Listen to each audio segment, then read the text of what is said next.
Good morning, Manitoba. I'm Larry McIntosh, and I'll be your host for the next hour and every Saturday morning from 8 to 9. I'm sure some of you have taken Monday off and have made this an extra long weekend. Enjoy your weekend for as many days as you have, but most importantly, enjoy Canada Day. Canada is celebrating its 147th birthday on Tuesday, and I really hope you'll take some time to celebrate how fortunate we are to live in such a great country. There are many events around Winnipeg as well as in many communities throughout the province, but here's a few events that are happening in Winnipeg. Canada Day at the Forks. Activities are all day long and fireworks to end off the celebration. Osborne Village has Canada Day street celebration. It's beginning the evening of Monday, June 30th and continues right through July 1st. Canada Day picnic in the park and at fireworks at Assiniboine Park. And of course, Manitobans were always up for a challenge. Last year, we had more than 3,500 Manitobans dressed in red and white T-shirts formed the Canadian flag. 3,500 people. That is the country's largest living flag ever recorded. And once again, the Canada Day living flag will take place on Tuesday. Now, this unique event will be held at the Forks in front of the Canadian Museum for Human Rights. So all you have to do is go to the Forks and wear a red or white T-shirt at 9 a.m. on Canada Day, and you get Canada Day, and you can be part of that. If you want more information, just go to downtownwinnipegbiz.com. Whatever you choose to do this weekend or on Tuesday, please take a moment to be thankful for being a Canadian, as we all should be very proud of where we live and not take it for granted. My guest this morning is Doug Harvey, president of Maxim Truck and Trailer. Good morning, Doug. Good morning, Larry. How are we today? Thank you for having me today. Oh, pleasure. So, big weekend coming up. There's lots of activities happening, and I'm sure you're going to be celebrating. But let's talk about your business. Is it just trucks and trailers? Is that what you do? Well, our business is we have our home offices in Winnipeg, and we sell, service. If you think of a car dealership, except with heavy trucks and heavy trailers. So our business is we have locations from Montreal through to Vancouver, and we sell, service, lease heavy trucks. International is the brand that we sell, as well as obviously used trucks. Great Dane, Arnie's, East, and Timpty are our major trailer lines, as well as we own a manufacturing company, Arnie's Welding, based here in Winnipeg, and we have a company based out of Edmonton called Summit Trailers. So they have locations in Edmonton, Penticton, and Vancouver. So based out of Winnipeg, and I think I read 15 locations across Canada? Well, we just bought the Thunder Bay location, so now we're 16. 16 locations. I'm outdated already. I just did the research on Friday. Things happen fast. Wow, things are going. So how did the company start? Company started April Fool's Day, 1981, and International at that time they owned all the branches in the major markets across Canada. They were in some financial difficulty and had set upon liquidating those branches and turning them into private companies with private capital. And I was 27 years old, and I'm a Winnipegger. Loved to be in Winnipeg, and I was given the opportunity. I went home and told my wife that I had this great opportunity to buy a business that had lost $250,000 a year for 3 successive years. Interest rates were at 20%. Wow. And away we went. So and has it worked out? Well, when I went through my divorce, it worked very well for my first wife, and has worked out very well for me too. So yeah, it's been a great ride, and still lots of things to accomplish, and having lots of fun doing it. So I also read that you do school buses as well, or buses? Correct. Yeah, we sell and service school buses in the Manitoba marketplace. Wow. So how you went from when you originally bought it, when you were just saying, did you just buy the one, or did you buy all the dealerships? No, at that time it was a single location in Winnipeg, 2075 Logan Avenue. And it was kind of a funny story because I had a partner at the time by the name of Jack Kirby. And Jack was a former Winnipegger that lived in Kitchener, had a dealership in Kitchener, and wanted to buy the hometown dealership. And it had been, as I said, the losingest branch in Canada. And he had a partner from Toronto that he was going to be a 50% partner with and come out and run it. And I owe the Winnipeg weather to whatever success I've had, because the partner and his wife came out on a beautiful January day. It was about 400 below zero and the wind whipping across the tarmac. And she said, "If you think I'm going to live here, you're crazy." And at which point Jack approached me and said, "What are your plans?" And he said, "Would you be interested?" And I said, "Absolutely." So we set about our partnership at that time, and I was always indebted to the Royal Bank, who was kind enough to wait till I left the room before they ripped up my personal guarantee, because I'm sure the guy would have lost his job if he had to put it in the file. But so it was a great opportunity that Jack presented me with, and we've hopefully made the most of it.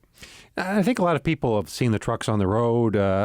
Sierra Courier, who's in our building, I see the trucks. They must lease them from you as well. Right. We have our trailers repaired at your place. So I'm familiar with it, but I had no idea that you're as large as you are when you consider based in Winnipeg. I knew that, but 16 locations, sorry. Yeah, really. It's a Manitoba success story.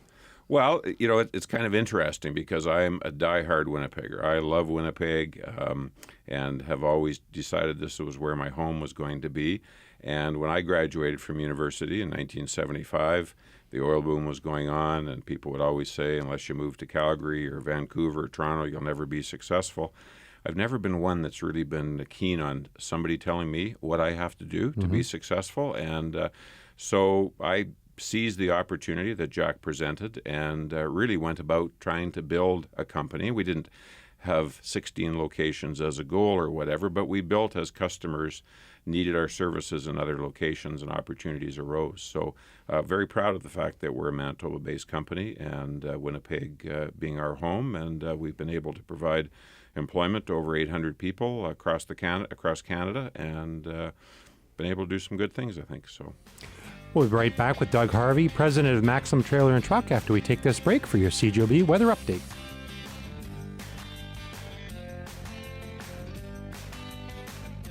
Welcome back to Food and Friends. I want to remind you that Peak of the Market has a Facebook page. Please find us and like us on Facebook. We currently have over 100,000 likes, and we'd love to have you join the group.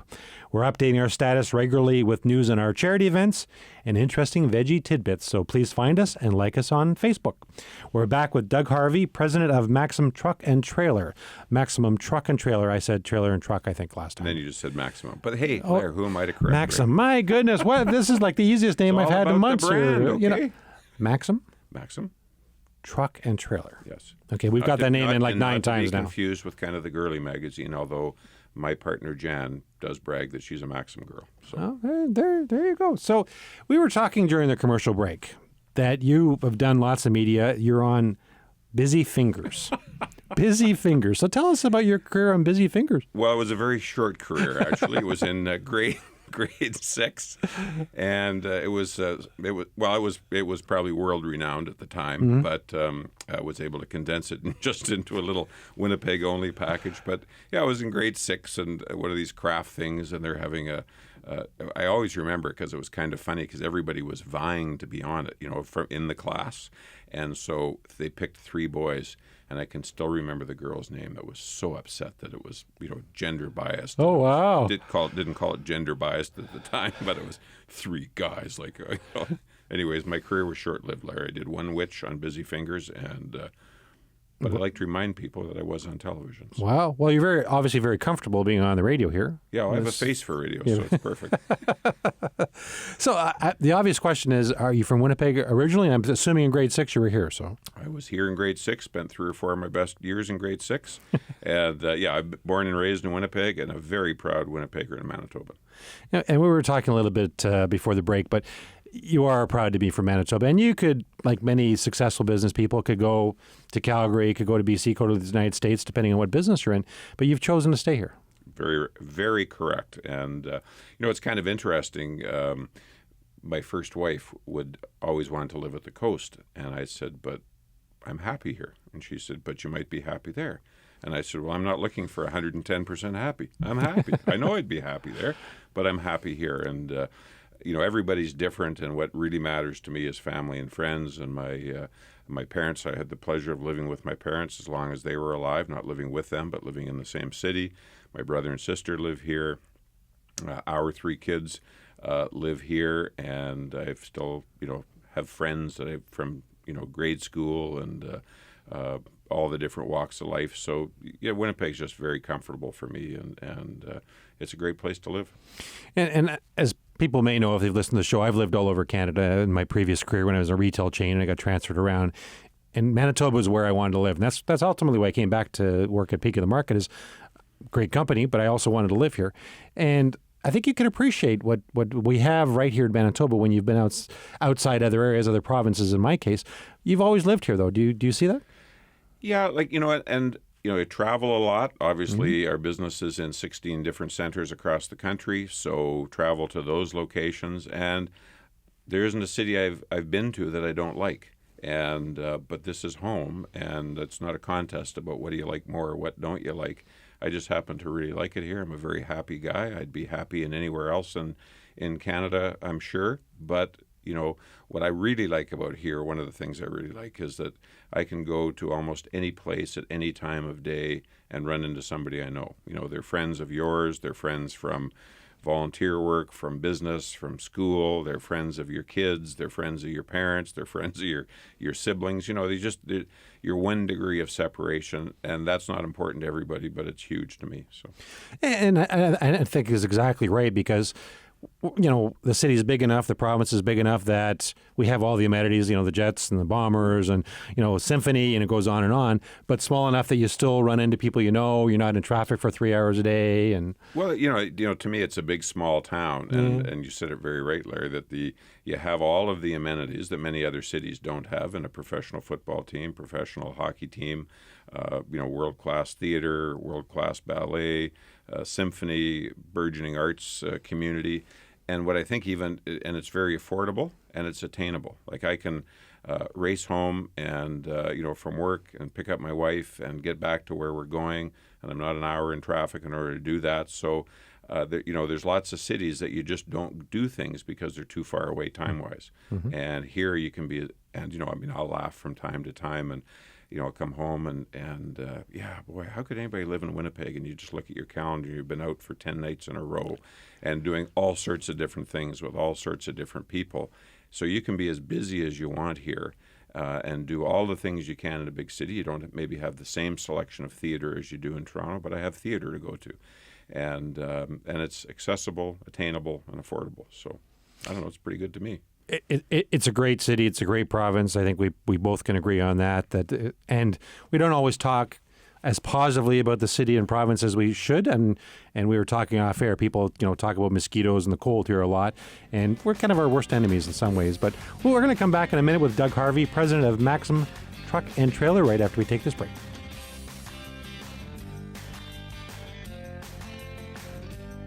Welcome back to Food and Friends. It's time for a recipe segment called Now We're Cooking.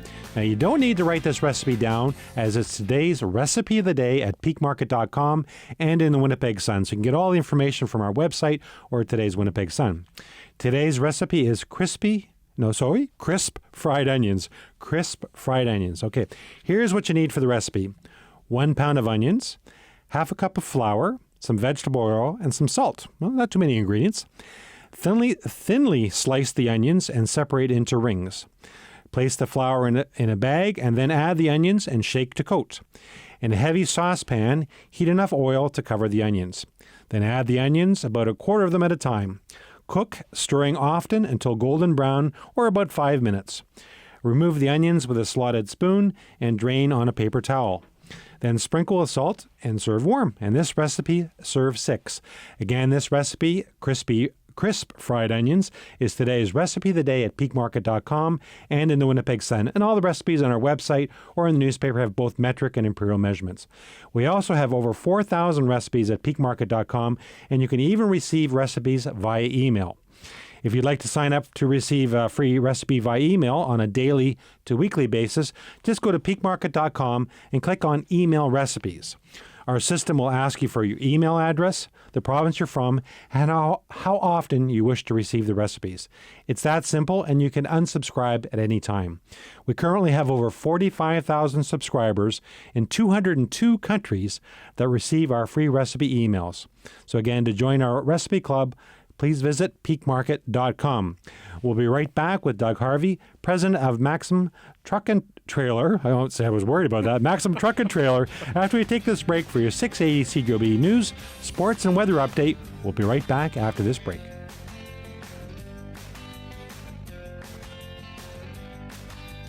Welcome back to Food and Friends. Please follow us on Twitter at Peak of the Market for recipes and Manitoba veggie crop updates. And we're going to have lots of updates coming over the next couple of months as the crops start coming off the fields. We have over 100,000 Twitter followers from all over the world, and we'd love to have you follow us too. Again, we're at Peak of the Market, or my Twitter account is at Larry McIntosh. We're back with Doug Harvey, president of Maxim Truck and Trailer. So we're talking off air about your business and 16 locations, over 800 employees across Canada. What is your single biggest? Well, let's go with 3 biggest challenges you have operating all those locations and as a business. It always gets back to people, and I always say those with the best people win. So the ability to be able to hire in the mechanic field, the technical field, it's difficult to find and staff. So I would say that's probably always our number one challenge, is find the right technicians at the right places at the right time. The Alberta market is always challenging. People don't realize that an awful lot of Albertans have moved there to make money. So they think of nothing. If they've moved 800 miles to make a buck, they think nothing about moving across the street for a buck. Right. So to be able to keep employees and keep loyal, engaged employees in Alberta is always a challenge. And I think, we have good competitors. So it's always a challenge to tell people why you're better and why customers should be doing business with you. So I'd say those are probably the 3 biggest challenges. Oh, that's good, right off the top of your head. Way to go. Well, it's almost like I rehearsed it, but I didn't. I never give you a heads up on that one. And what's the most gratifying things? Well, I always say when people ask, I say, what's best about the business? The people. What do you like least about the business? The people. Mm-hmm. So, I've been at it, I've owned Maxim for 33 years and had the privilege of working with some of the finest people, not only those that were talented from a career standpoint, but they were just good people. And we work very hard at giving back to the community. So we try and hire people that are like-minded, that want to work hard, want to get paid fairly, and want to give of themselves outside the workforce as well. So, no doubt in my mind that working with the kind of people that we have has been the highlight of my career. And you mentioned giving back to the community, and that's certainly what you're known for. I think when we asked you to be on the show, we were actually sitting at a table together at ALS dinner. I think it was a fundraiser for ALS that we talked about you being on. Variety. Was it Variety? No, I think it was ALS. No, I'm going to go one step further. It was the Minister's Dinner for the Nature Conservancy. You're right. There's Ducks Unlimited. Yeah. I stand corrected. But that goes to show you how many events you go to. Exactly, and you as well. So you think it's important to give back to the community? Oh, I think it's huge. I've been very lucky in my life, very honored in my life. I grew up in a very nice middle-class family with 2 parents that loved us and kicked us in the butt when we needed it and hugged us when we needed it. And was able to go to university and was able to have my tuition paid for by my family, was never limited as to what sports we could play or whatever. I paid them back by keeping them up late at night and giving a couple of things to worry about. But so, when you feel blessed for what you have in your life, and there's many people that don't have the same opportunities and haven't had the same breaks in life and have some disabilities, whether it be mental or physical, or challenges on putting food on the table. And so when you've got, why would you not give back? So I just think it's, I always said I wanted to live my life so the funeral hall's packed. Not because the SOB's gone, but because hopefully you've influenced some people in your lifetime. And I think that being involved in the community is a very big part of my life. And I believe you did the Cancer Care Walk. Did you do that 20K walk? I think 20K. I saw you there. It's too bad we're not on TV. You can see this svelte body that dragged around the city. Yeah, we did. That was just a couple of weeks ago. I actually I'm vice chairman of the Cancer Foundation, so we just had our board meeting at noon. It was a very successful walk. Down a little bit from last year, but still raised $1 million net. So we're very proud of it. Yeah, you can't say that it's down a little bit from last year. Last year was unbelievable. It was the biggest year ever. And raising $1 million off one day. I mean, 20-kilometer walk, if you haven't done it, Shelley and I, we had a peak tater trotters. There was 7 of us. We raised $14,000, which we were quite pleased about. But that is a long walk. It was a beautiful walk, but it's a long walk. Yeah, and we've been lucky. I think out of the 7 years, we've had 1 year only where it rained.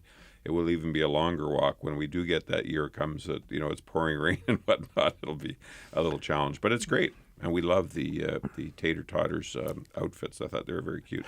Yeah, we were, fairly modest in our size of our logos.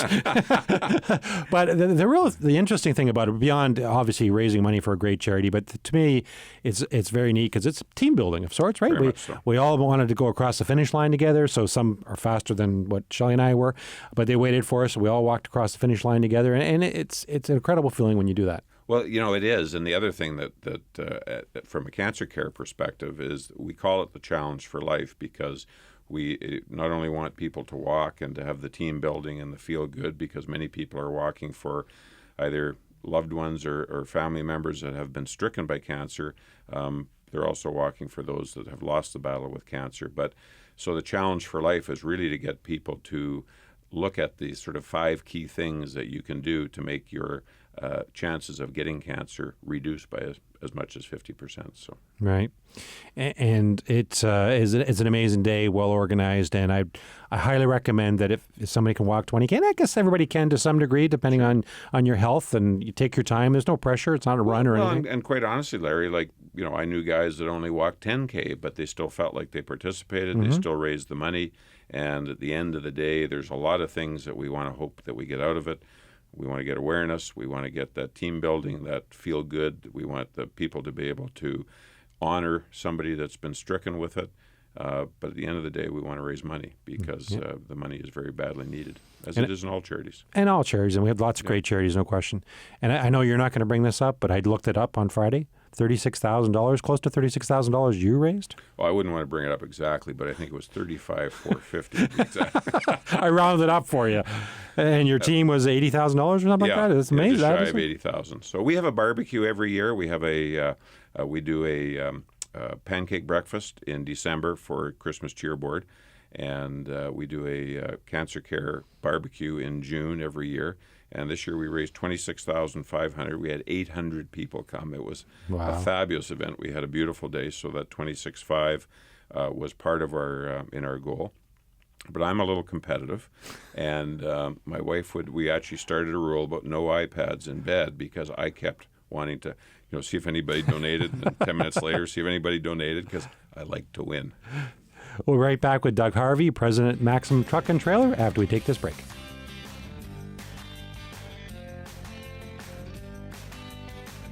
Welcome back to Food and Friends. Food and Friends Radio is now on TV. Each radio show is filmed and will be posted on Mytoba.ca later this weekend. So if you want to see the TV version of this show or previous radio shows, please visit Mytoba.ca. Thanks to Nicole, who produces this show, and Chad, who's operating the camera, as well as the teachers of the Broadcasting and Media Arts program at Tech Voc High School. Now, Chad, you can't see him because he's behind the camera. He's wearing a Calgary Flames shirt. Last show, he was wearing a Blue Jays shirt. We got to get him into some Manitoba sports teams here. Chad's just graduated last week, so congratulations. You can also listen to an audio podcast of Food and Friends at SoundCloud.com and at the iTunes store. So please do a search for Food and Friends with Larry at Mytoba.ca or SoundCloud.com or iTunes, and all the shows will come up for your listening and viewing pleasure. It's very important for me to mention that Food and Friends is only available because of CJOB and its advertisers, so please tune in to 680 CJOB or listen live at CJOB.com. We're back with Doug Harvey, president of Maxim Truck and Trailer. So you didn't realize, that you're going to be on TV as well. Ooh. See? Yeah. Well, I'm pretty excited about that. It should be. I think first time since Busy Fingers, actually. So when you're in grade 6. 50 years of absence in my television career. 50 years of absence in your television career. So we were talking about the charity work you do and the belief you have. Do you also encourage your coworkers to do that? Very much so. Aside from beating them with a stick, that you can only encourage. I think you lead by example, and we have some wonderful people I was going to say we have many, many wonderful people, and everybody can give. Some of it can be money, some of it can be time. In many cases, time is much more important than money, and some is both. Mm-hmm. But we encourage everybody. Hence the 2 events that we have every year, because that encourages staff to come, to invite their parents, to invite their kids, to invite their friends.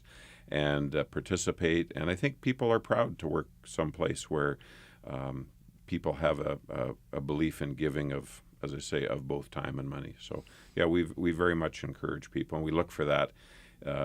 Even in the interview process about what's your extracurricular activities, what have you done, when you were going to school or since in your work career, what have your hobbies been, what are you doing outside of your home? So we think it's very important. When you describe Manitoba to a visitor that's coming to or customer that might be coming to Manitoba for the first time, how do you describe it? That's kind of interesting. I think part of it depends on who the audience is that you're trying to describe it to. But, I look at it, certainly number one is the people. There's no question in my mind. We have fabulous people that live here. I think Sandy Riley says that Winnipeg exists because of the will of the people to make it exist. And it's kind of a neat little saying because, boy, people give of their time and their money, and that speaks volumes of their hearts and the kind of people there are. So people would certainly be number one. Lake Country would certainly be one. I just think the amenities that we have in the community. I had a guest in here from Chicago on that last Monday and last Tuesday, and I always give, when I have a first-time visitor, I give them a book. I think it's called Pictures of Manitoba, or Manitoba Photos. I can't remember the exact title, Okay. but it's a hardcover photography book that Robert Taylor did. Unfortunately, has now passed away. But I used to buy them by the case, and then I'd always write in there, welcome to God's country and thanks for coming to visit us, because I think we're too quick to talk about cold weather or mosquitoes or flat or whatever. You can always find something negative about wherever you live. I'd like to spend the time talking about the positives, and that's, the people, the amenities, the lakes. You can go to a different lake every weekend of the year and never see the same one twice. We go year-round, enjoy it in winter, enjoy it in spring, enjoy it in fall, enjoy it in summer. So I think we spend way too much time as Manitobans talking about the weather. Guys say, oh, it's freezing. I said, I don't know, I put a coat on. It wasn't that cold. And zip it up. Car was warm. The garage was warm. The house was warm. Yeah, it's cold, but so I just think it's a great place to live, and I go back to the people as making it what makes it really special to me. Do you find you have locations across Canada? Do you find different cities? Everything has their positives, and every city has their challenges. But do you find people different in different cities, like less involved in the community or more involved in the community? Well, certainly I know the people in this community more. Yeah. Most of our management, come into Winnipeg at least once or twice a year for some kind of training or meetings or whatever. So, and we make sure that when they come that, we'll have a dinner at Fort White or at the museum and get people out and seeing the city. So the people that I talk to that work at Maxim all have a very good feeling about Winnipeg.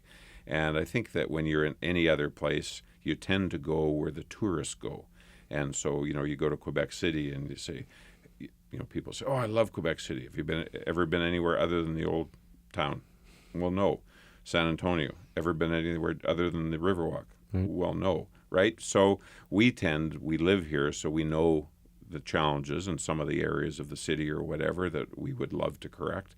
But, when people come here, they're not going there as a tourist. They're going to the Forks, they're going to a hockey game, football game, whatever the case is. So I think every city has its strengths, every city has its weaknesses, and I just delighted that I was born into Winnipeg and decided I'd never leave. So, and as we said in an earlier segment, we need to talk about our strengths more. I mean, we tend to talk about we're humble people, I guess. I don't know how you want to say it, but we should brag about more about the great things we have. And I think my mom used to have an expression that Winnipeg has lots of cash and no flash, and it's one of our strengths because we are humble people, and you could be sitting beside the most famous Winnipegger. I always tell the story. I was at a hockey game in Chicago, and I was leaving, and the governor of Illinois was behind us, and Secret Service all around him, and gets escorted out, and he's got a motorcade leaving. And I come back to the Winnipeg airport, and Gary Dewar is sitting in the passenger lounge by himself, no pomp, no ceremony. That's just who we are. And, everybody has a job to do, and nobody thinks, if somebody thinks they're a little better than others, it doesn't take long for somebody to whack them down the side of the head and get them straightened out. So I think our humbleness is great, but I think Izzy Asper was one of those guys that went a long way to making us proud and saying it's okay to give, it's okay to put your name on a building, and I think that's fabulous. We'll be right back with Doug Harvey, President of Maxim Truck and Trailer, after this break.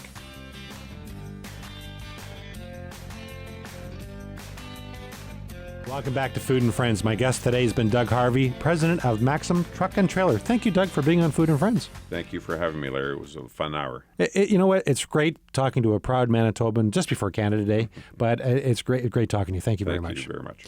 Please join me on Tuesday at noon for a special Canada Day edition of Food and Friends when my guest will be Doug Stephen, President of Wow Hospitality. Doug will bring us some gift certificates to his new restaurant, Food Evolution, for some lucky listeners. So please tune in on Tuesday at noon and you could win. Thanks to Nicole Bonnicap, our show's producer. Take care and please don't forget to eat your veggies.